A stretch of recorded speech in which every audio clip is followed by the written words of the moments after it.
नमस्कार, मैं डॉक्टर रेणु कुमारी आज के इस वीडियो में आप सबका स्वागत करती हूँ। आज हम शेमुषी भाग 2 कक्षा 10 का द्वादशः पाठः अन्योक्त्यः का अध्ययन करेंगे। पाठ प्रारंभ करने से पहले मेरा निवेदन है कि जो लोग ने इस वीडियो से जुड़े हैं कृपया मेरे चैनल को सब्सक्राइब करना ना भूलें। आइए पाठ प्रारंभ करते हैं।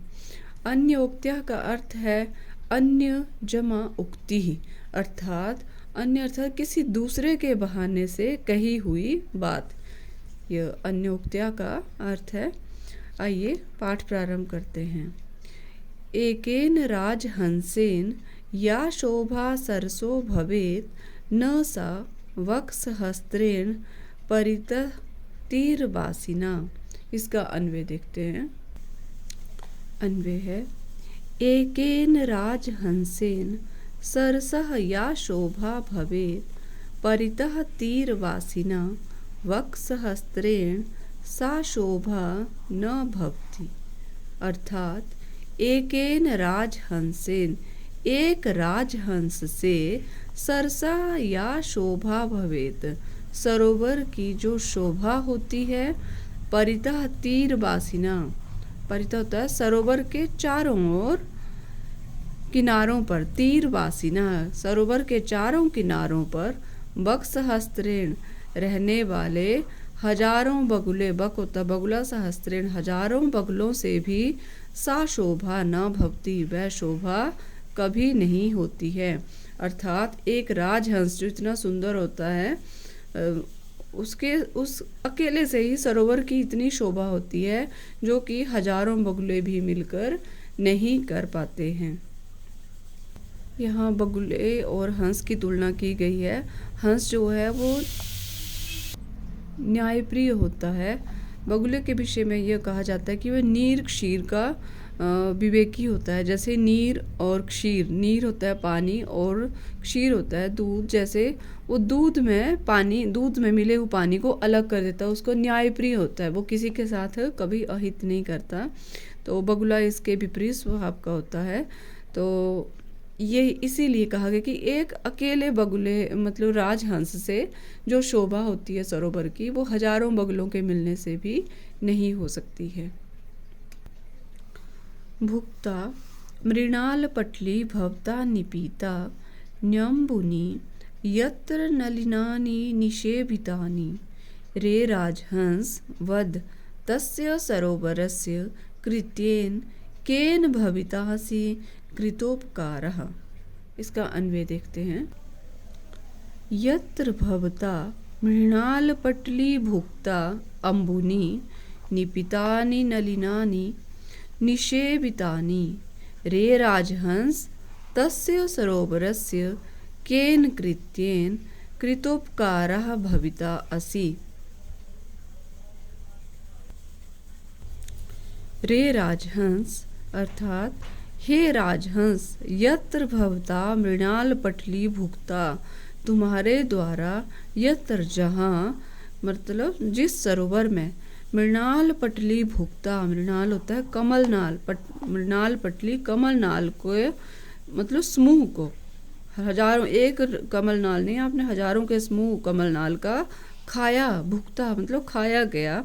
अम्बुनि निपीतानि जल पिया गया है, नलिनानि निषेवितानि और कमलों का सेवन किया गया है। निषेवितानि मतलब सेवन किया गया है। हे राजहंस, तस्य सरोवरस्य उस सरोवर का, केन कृत्येन किस कार्य के द्वारा, कृतोपकारः भविता असि प्रत्युपकार करने वाले बनोगे। बद यह तुम बताओ, अर्थात हे राजहंस, तुम्हारे द्वारा जहाँ जिस सरोवर में कमलनाल के समूह को खाया गया, जल पिया गया, कमलों का सेवन किया गया, उस सरोवर का किस कार्य के द्वारा प्रत्युपकार करने वाले तुम बनोगे, यह बताओ। तोयैरल्पैरपि करुणया भीमभानौ निदाघे मालाकारव्यर्चि भवता या तरुरस्य पुष्टिः सा किं शक्या जनयितुम् इह प्रावृषेण्येन वारां धारासारान् अपि विकीर्ता विश्वतो वारिदेन। इसका अन्वय देखते हैं। अन्वय है, हे मालाकार, भीमभानौ निदाघे अल्पै तोयै अपि भवता करुणया अस्य तरोः या पुष्टि व्यरचि वारां प्रावृषेण्येन विश्वतः धारासारान् अपि विकीर्ता वारिदेन इह जनयितुं सा पुष्टिः किं शक्या। इसका अर्थ है, हे मालाकार अर्थात हे माली, भीमभानौ निदाघे ग्रीष्म काल की इस भयंकर गर्मी में अल्पै तोयै अपि थोड़े से जल से ही भवता करुणया आपके द्वारा करुणा पूर्वक अस्य तरोह या पुष्टि व्यरचि इस वृक्ष का जो पोषण किया गया है। वारां प्रावृष्येन विश्वतः, क्या वर्षाकालीन जल से जब चारों ओर से क्या होता है, धारा सारान अपि विकीर्ता, धाराओं को बरसाते हुए, बारिदेन इह जनयितुम, बादल के द्वारा यह पोषण किया जा सकता है। सा किम पुष्टि, मतलब उसकी क्या कोई तुलना की जा सकती है। कहने का अभिप्राय यह है कि सुख में अगर भले ही किसी का कोई साथ ना मिले तो कोई उसका आपत्ति नहीं होती, परंतु अगर मुसीबत में किसी की थोड़ी सी भी मदद मिल जाए तो हम उस बात को जिंदगी भर नहीं भूल सकते हैं। तो यही है कि जब ग्रीष्म काल में भयंकर गर्मी पड़ती है, पारा इतना चढ़ा हुआ होता है, तो उसमें माली ने भले ही वो थोड़ा सा पानी दिया जो उनके पास था, उन्होंने थोड़ा सा पानी से सिंचन किया जिस पेड़ का। तो जब बरसात में बादल ने इतनी मात्रा में पानी बरसाया तो उसकी तुलना, भले ही वो ज़्यादा मात्रा में था, पर उसकी तुलना जो मुसीबत में गर्मी में अगर वो थोड़ा सा पानी भी अगर उस पेड़ को माली के द्वारा नहीं दिया जाता तो वो पेड़ सूख सकता था। इसलिए उसकी तुलना नहीं की जा सकती है कि विपत्ति में जो हमारी मदद करते हैं उनका हम प्रत्युपकार कभी भी नहीं कर सकते हैं। श्लोक नंबर 4।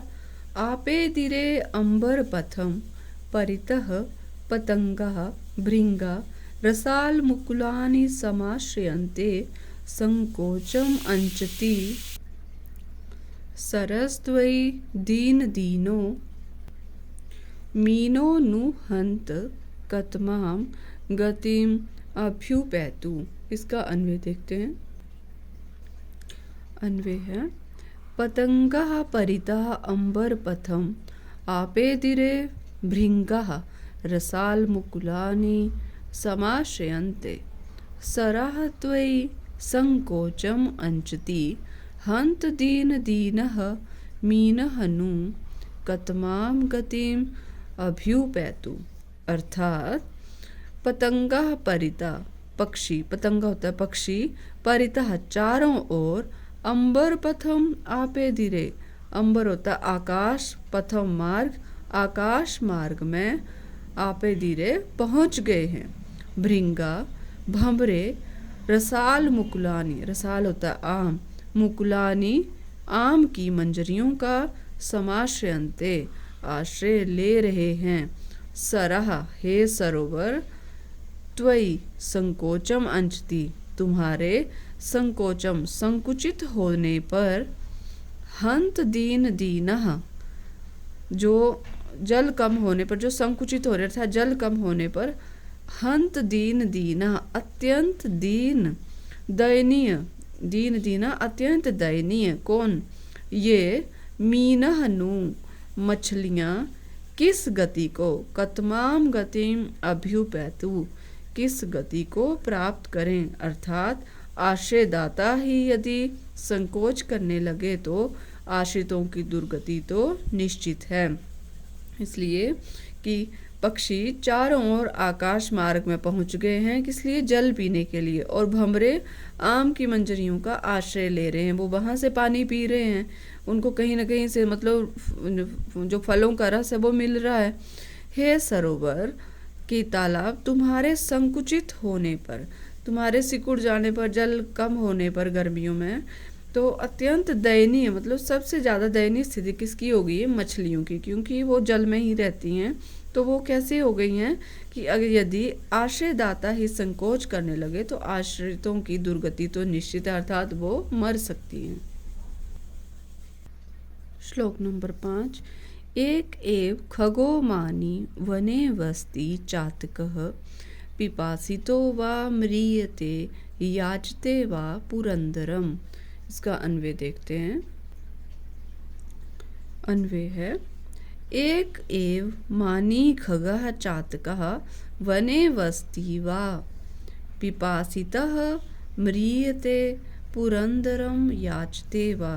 अर्थात एक एव मानी खगा, एक एव स्वाभिमानी, मानी मतलब स्वाभिमानी, खगा पक्षी, चातकः एव चातक ही, वने वस्ति वन में, वस्ति मतलब निवास करता है, वह पिपासिता वह या तो कैसा रहेगा? पिपासित होता प्यासा से, या तो प्यासा रहेगा या प्यास से, म्रियते मर जाता है, पुरंदरम याचते वा अथवा केवल इंद्र से ही याचना करता है। वो कहीं किसी और कहीं दूसरी जगह नहीं जाता कि मुझे पानी पिला दो या कुछ ऐसा कर दो। वो सिर्फ मुंह ओपन करके खोल के बैठा रहता है कि अगर बारिश होगी तभी वो पानी पिएगा। वो केवल इंद्र से ही जल की याचना करता है। ये इसका भाव है कि अपने जिसके सामर्थ्य हो उसी से ही मांगना चाहिए, जो नहीं दे सकता उससे याचना करके अपने आप को शर्मिंदा नहीं करना चाहिए। श्लोक नंबर 6। आश्वास्य पर्वत कुलम तपनोषण तप्तम उद्दाम दाव विधुराणि च काननानि नाना नदी नदशतानि च पूरयित्वा रिक्तो असि यज्जलद सैव तवोत्तमा श्री। इसका अन्वय देखते हैं। तपनोषण तप्तम पर्वत कुलम आश्वास्य उद्याम दाव विधुराणि काननानि च आश्वास्य नाना नदी नदशतानि पूरयित्वा च हे जलद यत् रिक्तः असि तव सा एव उत्तमा श्री। अर्थात कि तपन उष्ण तप्तम, कि सूर्य की गर्मी से तपे हुए, कैसे? पर्वत कुलम, पर्वतों के जो पर्वत समूहों को, तथा आश्वास्य उद्याम दाव विधुराणि काननानि, और ऊंचे ऊंचे उद्याम दाव विधुराणि ऊंचे वृक्षों से रहित, काननानि वनों को जल से कैसे करते हैं? तृप्त करते। आश्वास्य मतलब तृप्त करके, अर्थात जल बरसाकर। नाना नदी, विविध, नाना होता है अनेक, नदी नदियों, तथा नद शतानी, शतानी होता है सैकड़ों, नद होता है नदों अर्थात नालों, नाले, सैकड़ों नाले, जो नालों को कैसे? पूरयित्वा जल से भरकर, हे जलद, हे मेघ, यत रिक्ता जो तुम रिक्त हो गए हो या मतलब खाली हो गए हो, असि तब सा एव उत्तमा श्री, यही तुम्हारी उत्तम शोभा है कि सूर्य की गर्मी से तपे हुए पर्वत समूहों को तथा ऊंचे वृक्षों से रहित वनों को जल से तृप्त करके, मतलब ऊंचे वृक्ष तो ऐसे होते हैं कि जो सरवाइव भी कर जाते हैं बड़े पेड़ गर्मियों में, परंतु जो छोटे छोटे पेड़ होते हैं वो पानी के अभाव में सूख जाते हैं। तो वे उनको ऊंचे वृक्षों से रहित वनों को जल से तृप्त करके तुम विविध नदियों और सैकड़ों नालों को जल से भरकर, हे मेघ जो तुम रिक्त हो गए हो, अगर तुम खाली हो गए हो तब भी तुम्हारी शोभा उत्तम ही है, इसमें कोई बुराई या हानि नहीं हुई है। श्लोक नंबर 7। रे रे चातक सावधान मनसा मित्र क्षणं श्रूयताम् अम्भोदा बहवो हि सन्ति गगने सर्वे अपि नैतादृशाः केचित् वृष्टिभिः आर्द्रयन्ति वसुधां गर्जन्ति केचित् वृथा यं यं पश्यसि तस्य तस्य पुरतो मा ब्रूहि दीनं वचः। इसका अन्वय देखते हैं।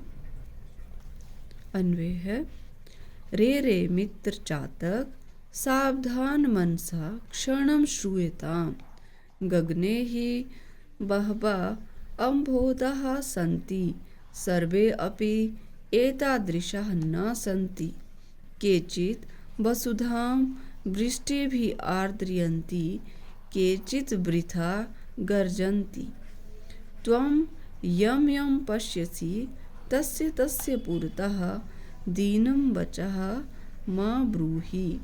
अर्थात रे रे चातक, अरे अरे मित्र चातक, चातक एक पक्षी है, सावधान मनसा, सावधान मन से, क्षणम श्रूयताम, क्षण भर के लिए सुनो, श्रूयताम सुनो, गगने ही बहवा अम्भोधा संति, गगने आकाश में, बहवा बहुत से, अम्भोधा बादल हैं, ये बादल होते हैं, सर्वे अपि सभी, इस तरह से, एतादृशा मतलब इस तरह से, न संति ना नहीं होते हैं। कैसे नहीं होते हैं कि सारे बरसने वाले नहीं होते हैं, कुछ बादल गरजने वाले भी होते हैं, वो सिर्फ गरजते हैं, बारिश नहीं होती।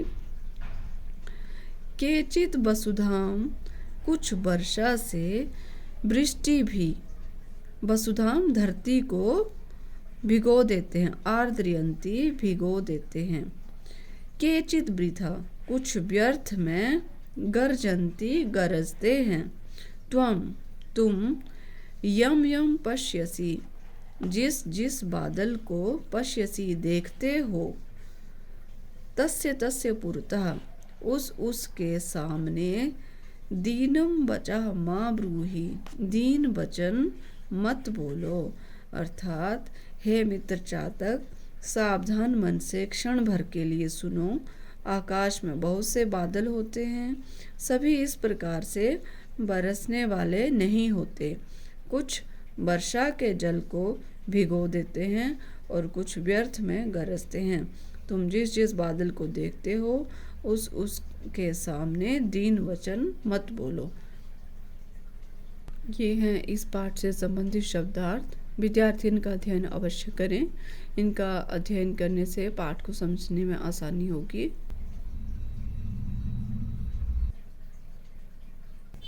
आइए प्रस्तुत पाठ का अभ्यास करते हैं। प्रश्न नंबर 1, अधोलिखितानां प्रश्नानां उत्तराणि संस्कृत भाषा लिखत। नीचे लिखे गए प्रश्नों के उत्तर संस्कृत भाषा में लिखें। क, सरसा शोभा केन भवति, तालाब की शोभा किससे होती है। सरसा शोभा राजहंसेन भवति, तालाब की शोभा राजहंस से होती है। ख, चातकः किमर्थं मानी कथ्यते, चातक को किस अर्थ में मानी कहा जाता है। चातकः पिपासितः म्रियते वा पुरंदरं वा याचते, अतः सह मानी कथ्यते, कि चातक या तो प्यासा मर जाएगा या केवल इंद्र से ही पानी की याचना करता है, इसलिए उसे मानी या स्वाभिमानी कहा जाता है। मीनः कदा दीनां गतिं प्राप्नोति, मछलियाँ कब दीन गति को प्राप्त होती हैं। इसका उत्तर है यदा सरः संकोचम अंचति तदा मीनः दीनां गतिं प्राप्नोति, जब तालाब का जल स्तर कम हो जाता है उस समय मछलियाँ अत्यंत दीन गति को प्राप्त होती हैं। घ, कानि पूरयित्वा जलदः रिक्तः भवति, इसका उत्तर है नाना नदी नद शतानि पूरयित्वा जलदः रिक्तः भवति, अनेक नदियों और सैकड़ों नालों को भरने से बादल जो हैं वो खाली हो जाते हैं। वृष्टि भी वसुधाम के आर्द्रयन्ति। बारिश से धरती को कौन गीला करते हैं? अम्भोदः वृष्टि भी वसुधाम आर्द्रयन्ति। बादल बारिश से पृथ्वी को गीला करते हैं। प्रश्न नंबर 2, अधोलिखित वाक्येषु रेखांकित पदानि आधृत्य प्रश्न निर्माणं कुरुत। नीचे लिखे वाक्यों का जो रेखा से अंकित किए गए हैं, जो नीचे लिखे हुए वाक्य हैं, उनमें से जो शब्द, जो पद रेखा से अंकित किया गया है उसको आधार बनाकर प्रश्न का निर्माण करें। तो क है मालाकारः तोयैः तरोः पुष्टिं करोति। तो यही मालाकार जो है अत्यधिक जल राशि से, या मतलब किसकी पुष्टि करता है, किसको संतुष्ट करता है। तो यहाँ प्रश्न बनेगा कई आएगा तो यही के स्थान पर। तो वाक्य इस प्रकार से बनेगा मालाकारः कैः तरोः पुष्टिम करोति। तो यही के स्थान पर कई लिखेंगे, बाकी सारा वैसे ही लिखना है और प्रश्नवाचक चिन्ह लगाना है। ख भृंगः रसालमुकुलानि समाश्रयन्ते। रसालमुकुलानि के स्थान पर आएगा कानि। भृंगः कानि समाश्रयन्ते। जो भृंगे हैं, जो छोटे छोटे से भंवरे हैं, वो किसके आश्रित हो जाते हैं, ये प्रश्न है। ग पतंगः अंबरपथम आपेदिरे। पतंगा के स्थान पर आएगा के अंबरपथम आपेदिरे और प्रश्नवाचक चिन्ह। जलदः नाना नदी नदशतानि पूरयित्वा रिक्तो अस्ति। जलदः के स्थान पर आएगा कह नाना नदी नदशतानि पूरयित्वा रिक्तो अस्ति। ग चातकः वने वसति। यहाँ वने के स्थान पर आएगा कुत्र और वाक्य बनेगा चातकः कुत्र वसति और प्रश्नवाचक चिन्ह। प्रश्न नंबर 3, अधोलिखित्यो श्लोकयोः भावार्थं स्वीकृत भाषया लिखत। नीचे लिखे गए श्लोकों का भावार्थ स्वीकृत भाषा में लिखें, जो भी आपको अच्छी लगती है, चाहे संस्कृत में लिखें या हिंदी में। तो ये है तोयैर अल्पैरपि वारिदेन। यह है तीसरा श्लोक। तो इसका भावार्थ हम देखते हैं। तीसरे श्लोक में कहा गया है कि हे माली, इस ग्रीष्म काल की भयंकर गर्मी में थोड़े से जल से ही आपके द्वारा करुणापूर्वक इस वृक्ष का जो पोषण किया गया है, क्या वर्षाकालीन जल के चारों ओर से धाराओं को बरसाते हुए बादल के द्वारा यह पोषण किया जा सकता है? अब इसका भावार्थ देखते हैं। अर्थात इसका भावार्थ यह है कि इस श्लोक में माली के माध्यम से हमें यह शिक्षा दी गई है कि मुसीबत के समय थोड़ी सी सहायता भी जीवनदायिनी होती है। अच्छे दिनों में तो हर कोई हमारा साथ देने के लिए तैयार रहता है। सच्चा साथी वही होता है जो मुश्किल समय में हमारा साथ देता है। यह है श्लोक का भावार्थ। इसका आ भाग है रे रे चातक दीनम बचः। रे रे चातक जो 7वां श्लोक है उसका हम अर्थ देखते हैं। अर्थ है अरे अरे मित्र चातक, सावधान मन से क्षण भर के लिए सुनो। आकाश में बहुत से बादल होते हैं, सभी इस प्रकार के बरसने वाले नहीं होते। कुछ वर्षा से धरती को भिगो देते हैं, कुछ व्यर्थ में गरजते हैं। तुम जिस जिस बादल को देखते हो उसके सामने दीन वचन मत बोलो। अब इसका भावार्थ करते। भावार्थ है इस श्लोक में चातक के माध्यम से हमें यह शिक्षा दी गई है कि हमें कुछ भी मांगने से पहले सामने वाले को अच्छी तरह से परख लेना चाहिए, क्योंकि बड़ी बड़ी बातें करने वाला प्रत्येक मनुष्य हमारी सहायता नहीं करता, अतः अयोग्य व्यक्ति से याचना करना आप जो अपने स्वाभिमान को दांव पर लगाने के जैसा है। इसलिए हमें हर किसी से याचना नहीं करनी चाहिए। प्रश्न नंबर 4, अधोलिखित्यो श्लोक्यो अन्वयम लिखत। नीचे लिखे गए श्लोकों का अन्वय लिखें। आपे धीरे अभाग है, आपे धीरे कतमाम गतिम अभ्युपैति, ये श्लोक नंबर 4 है। इसका अन्वय मैंने आपको करवा दिया है, परंतु एक नज़र दे लेते हैं। अन्वय है, पतंगा परितः अंबर पथम आपे धीरे भृंगा रसाल मुकुलानि समाश्रयन्ते सराह त्वयि संकोचम अंचति हंत दीन दीनः मीनः नु कतमाम गतिम अभ्युपैतु। इसका आभाग है, आश्वास्य सैव तबोत्तमा श्री। ये श्लोक नंबर 6 है। इसका अन्वय देखते हैं। अन्वय है, तप नोषण तप्तम पर्वतकुलम आश्वास्य उद्याम दा विधुराणि काननानि च आश्वास्य नाना नदी नद शतानि पूरयित्वा च हे जलद यत रिक्तः असि तब सा एव उत्तमा श्री। ये है इसका अन्वय। प्रश्न नंबर 5, उदाहरणम अनुसृत्य संधि अथवा संधि विच्छेदम वा कुरुत। उदाहरण का अनुसरण करते हुए संधि अथवा संधि विच्छेद करें। यथा अन्यजम उक्त्या अन्योक्त्या निपीतान्यम्बुनि। इसका बनेगा निपीतानि जमा अम्बुनि, निपीतानि जमा अम्बुनि। कृतोपकारः कृत जमा उपकारः। तप नोषण तप्तम, तपन जमा उषण तप्तम। तब जमा उत्तमा, तबोत्तमा, तबोत्तमा। न जमा एतादृशा, नैतादृशाः। भाग 2, यथा पिपासितः जमा अपि पिपासितो अपि को अपि कः जमा अपि कः जमा अपि को अपि। रिक्तो असि रिक्तः जमा असि। मीनः जमा अयं मीनो अयं मीनो अयं। सर्वे जमा अपि सर्वे अपि सर्वे अपि।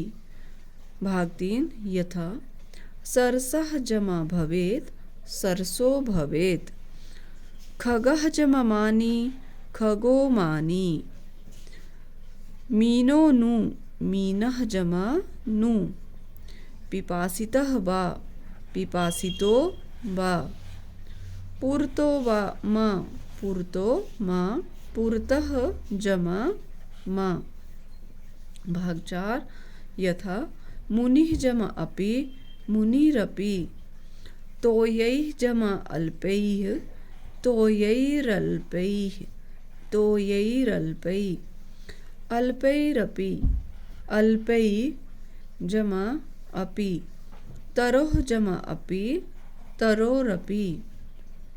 वृष्टिभिः आर्द्रयन्ति वृष्टिभिः जमा आर्द्रयन्ति। प्रश्न नंबर 6, उदाहरणम अनुसृत्य अधोलिखितैः विग्रहपदैः समस्त पदानि रचयत। उदाहरण का अनुसरण करते हुए नीचे लिखे हुए जो विग्रह हैं उनके समस्त पद की रचना करें। यथा जैसे पीतम च तत्पंकजम, पीत पंकजम। विग्रह है पीतम च तत्पंकजम और समस्त पद बनेगा पीत पंकजम। राजा च असौ हंसा राजहंसः। भीमा च असौ भानुः भीमभानुः। अम्बरम एव पंथः अम्बरपन्थः। उत्तमा च इयं श्री उत्तम श्री। सावधानं च तत् मनः तेन सावधान मनसा।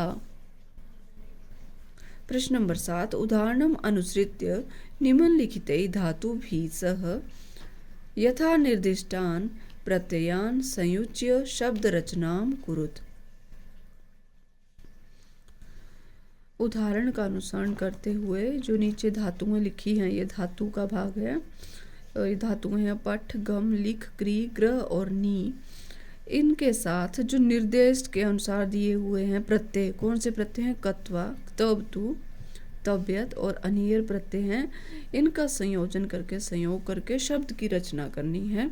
तो जैसे पठ धातु के साथ जब ये प्रत्यय लगे हैं तो क्या होगा? पठ का बन गया कत्वा में पठित्वा, पठितवान, पठितव्यः और अनियर में बन गया पठनीयः। ठीक है। उसी तरह से गम धातु गत्वा, गतवान, गंतव्यः, गमनीयः। ऊपर देख लेना कौन सा प्रत्यय है। लिख में कत्वा लगा लिखित्वा, तो बतु लिखितवान, लेखितव्यः, लेखनीयः।